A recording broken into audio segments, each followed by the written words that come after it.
U današnjoj epizodi pijemo kafu na najlepšoj plaži Ohridskog jezera, a potom idemo nazad za Srbiju na jednu predivnu planinu. Dobro jutro ekipa, evo mene i dalje na Ohridu i danas idem nazad za Srbiju na kratko vreme.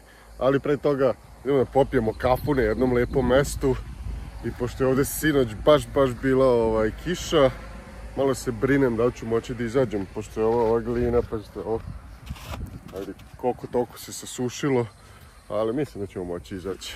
Ajmo dole, na najlepšu plažicu Ohrida.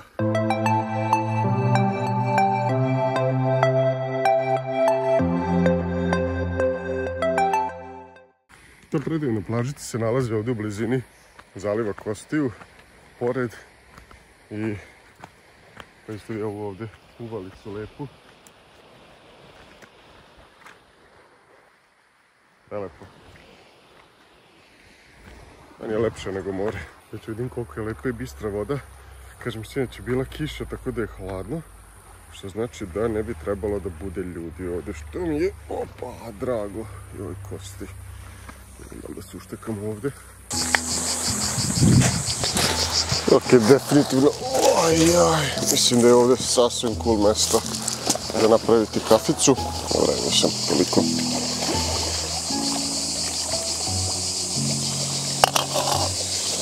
Stavimo to, šerpica,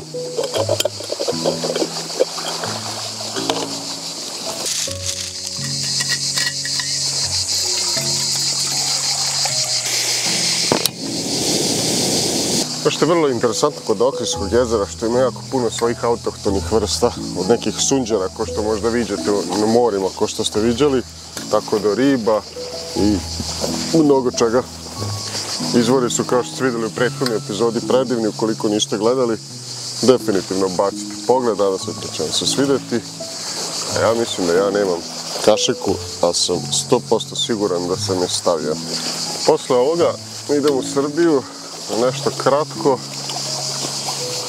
ali ćemo naravno snimati lepih stvari, pa ću posle vidjeti šta i kako. Definitivno nemam kašiku. Ubeđen sam da sam je stavio, ali nema veze.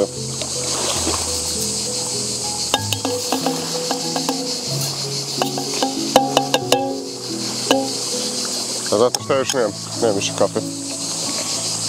To je to tamo da se zatvori vreme na Ohridu.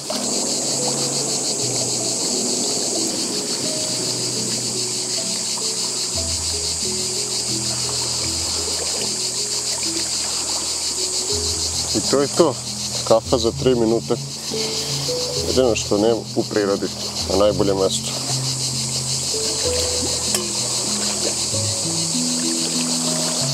Jedino je problem što nemam kašiku, ali ajde sad ću da imamo kako to nekim drvencetom ćemo da rešimo.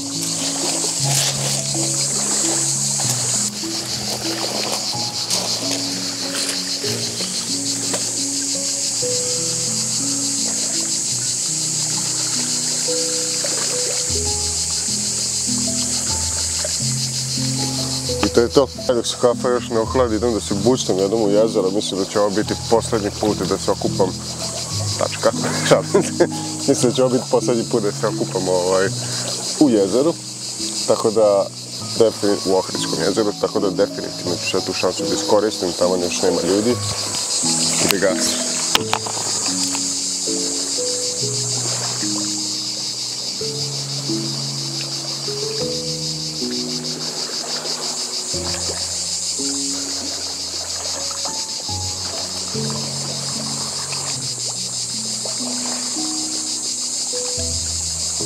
Ove emisije koje vi gledate, ja bih voleo da prerastu u nešto drugo. Voleo bih da prerastu u nešto, ako sam došao da snimam Ohrid, da ga snimam mjesec dana. Da zađem u, to jest Ohridsko jezero, Ohrid, da zađem u svaku njegovu poru i da napravim dokumentarac od nekih sat i po vremena. Tako da bih voleo onda tu da mogu da snimam što više, što je bolje, da uđem u svaku poru ovog jezera, grada, da se nađe svaka moguća interesantna priča i da se to upakuje u neki pravi dokumentarac. Sad kad će to biti i kad ću ja to uraditi, nemam pojma, ali vi možete podržite sve to i taj plan tako što ćete otići na Patreon. To je onaj tip mesečne podrške i vi na taj način osiguravate da ovaj kanal bude što je samostalniji. I samim tim ću praviti mnogo bolje epizode, tako da ukoliko to učinite i svako ko je do sada učinio, hvala vam puno. Ajmo mi dalje da uživamo. Treba još malo da spremim kombinu, jer carinici ne vole baš kad je prljav kombi. Treba da jedem i treba da izađem iz onog blata.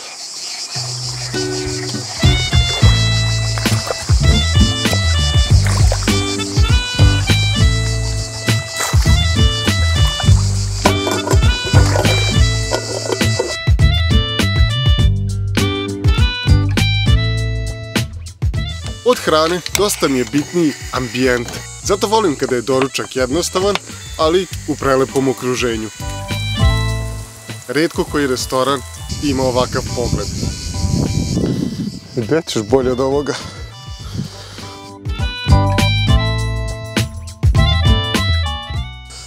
Ovo je restoran sa 5 zvezdica. 1000 zvezdica.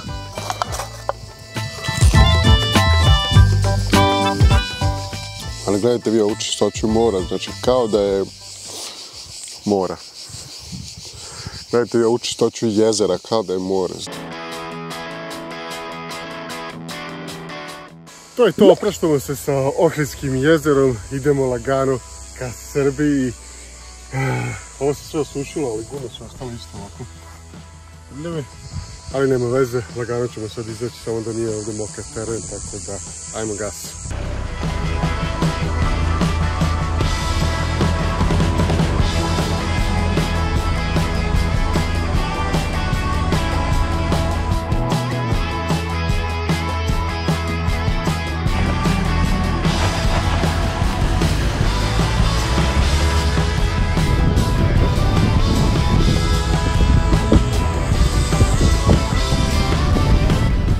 I to je to, definitivno mjesto koje mi je tako teško da napustim, ali ajde, vratit ću se valjda nekada, ima ovdje stvari jako puno da se istraži. Idemo nazad u Srbiju, vidjet ćete gdje, samo da na granici ne prave problem i sve će biti dobro. Ali kada sam već ovdje, iskoristit ću priliku da nakratko posjetim Skoplje. Nažalost, razlika između kampovanja u prirodi i u gradu je naravno očigledna. I ovo je sada u Skoplju, nisam mogao bolje mjesto da nađemo za spavanje. Tako da idemo jedan city camping u Skoplju. A ovo staklo na parkingu mi definitivno ne uliva poverenje. Definitivno mi se ne sviđa što ću ovdje da spavam uveče, ali ajde, tako je tura. Mislim ja nešto se bojim neke pljačke i to je to. Dugujem izvinjenje pratiocima iz Skoplja što sam ovako protrčao kroz grad. Iskren budem, ne znam ni šta sam video, ali je lepo. A vi ako znate, pišite u komentarima. A ja ću uskoro da napravim dužu turu kroz predivnu Makedoniju.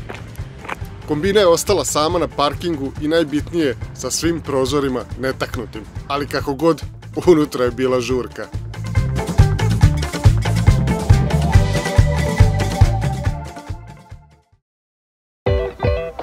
A naredno jutro, pa recimo da sam imao lepše poglede. Definitivno mi se nije svidjelo kampovati ovdje, što je logično. Što najgore je relativno sam dobro spavao, ovdje je bilo prazno, malo me je bilo frka zbog ovog stakla tamo. Da neko ne obije ili nešto, ali sve na kraju ispalo kako treba. Sad idemo u Niš, pranje veša, pranje svega. Jedva čekam, malo tamo odmorim, materijal sklopim, sve sredim šta imam i onda ćete vidjeti gdje se dalje ide. Ajmo. Sad idemo na granicu Makedonija, Srbija i najiskrenije se nadam da neću puno daviti, ali nikad se ne zna. I sreća, pa nije gužva na prelazu. Postoji jedna stvar koja me malo nervira u svim ovim putovanjima, jeste ono, kad su bio mlađi, nova iskustva i sve to, i onda kad dolaziš na granicu imaš neku dozu uzbuđenja, nešto novo, nova država i sve to. Sad mi se sve to nekako spojilo i malo mi to smeta. Bukvalno se osjećam kao kod kuće u svakoj državi, nema tog uzbuđenja na granici i to me malo nervira. Glavna stvar koja se zajeba jeste kućica mi je s desne strane.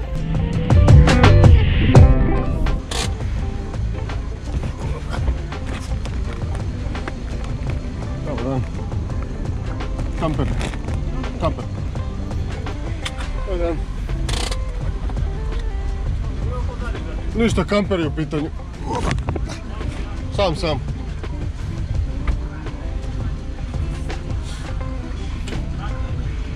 Iz Makedonije, s Ohrida. Hvala. Dobar dan. Šta je kamper? Kamper. Sam je unutra? Sam. Šta ima lične stvari sam? Samo lične stvari, Sami da. kamper? Da. U sam putujem, živim u kamperu. Hvala.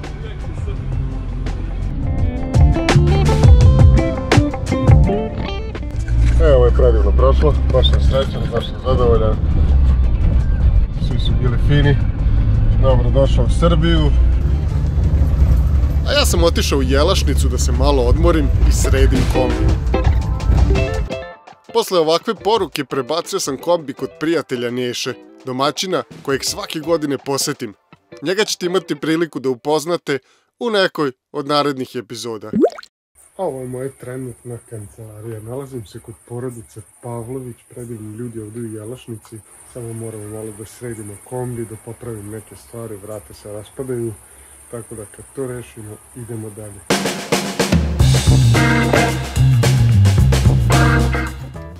Stigo je novi deo za vrata. Mislio sam da će zamena biti laka i rutinska, ali nije bilo tako. Sreća pa je domaćin uskočio da pomogne i na kraju smo uspjeli da rešimo sve probleme.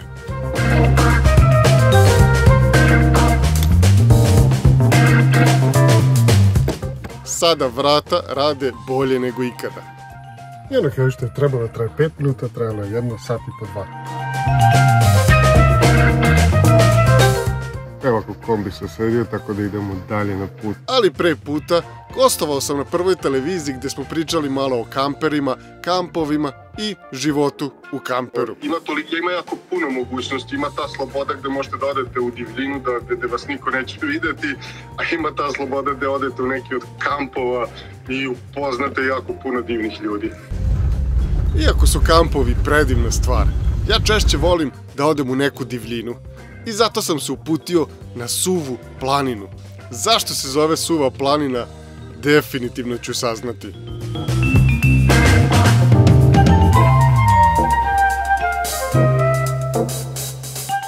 Od uskih ulica i starih kuća stižemo do zemljanog puta. Kombina se baš napatila, ali je definitivno vredelo.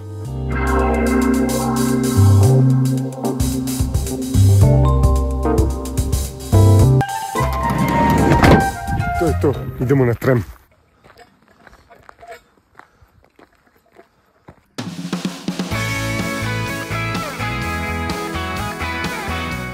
Ovdje možemo da vidimo malo ohrabrenje dok ne stignemo do vrha. Tek na vrhu vidiš svrhu.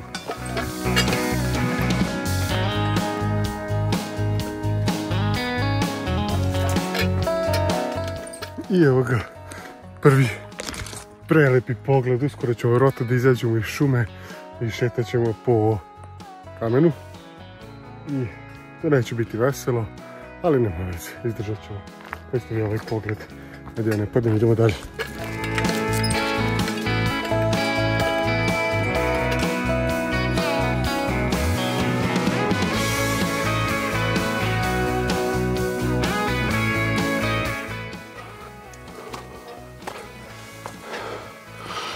Jo, pazite vi ovaj pogled, kako predivno izgleda. Napokon mogu da vidim gdje je cilj.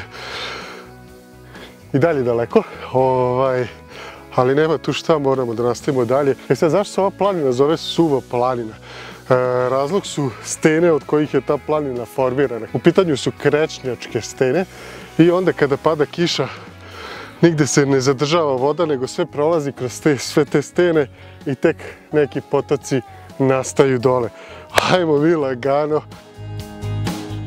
Kao i u životu, Ponekad ne preostaje ništa drugo nego da idete korak po korak do cilja. Istina, u životu se ciljevi često menjaju, ponekad ih je teško videti, a još teže dostići. A nekada ih i dostignete, a često toga niste ni svesni i nastavite da tražite dalje. Bilo na planini ili u životu, simbolika ostaje ista.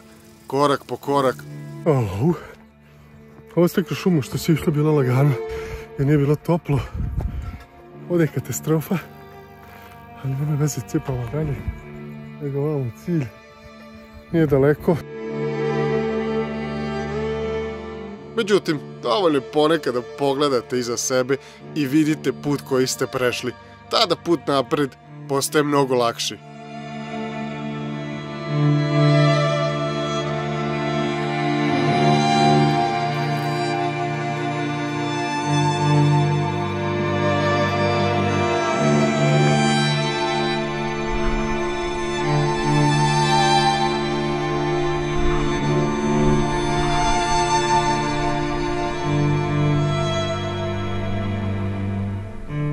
Pogled sa vrha Trem na Suvoj planini je neverovatan, naročito pri zalasku sunca.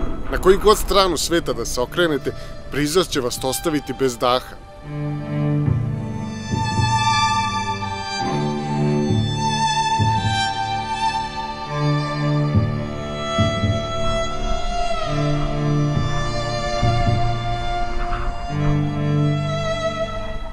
Ja sam krenuo lagano nazad, ali nažalost, zbog velike vrućine, popio sam svu vodu. Tako da sam jedino mogao razmišljati o izvoru na kraju staze.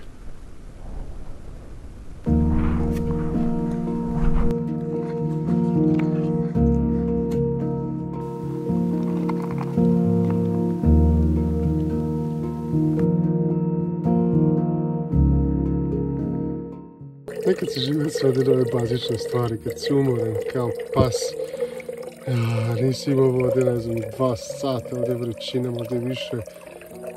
I ovo kad čuješ, prelepo.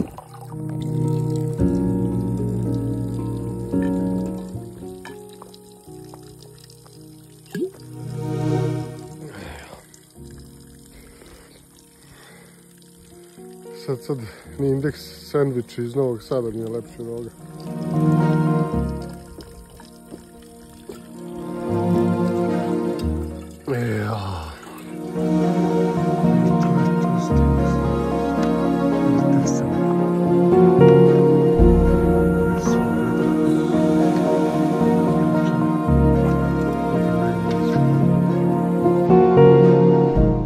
A meni ne preostaje ništa drugo nego narednih par dana da uživam u ovom miru. Vidimo se.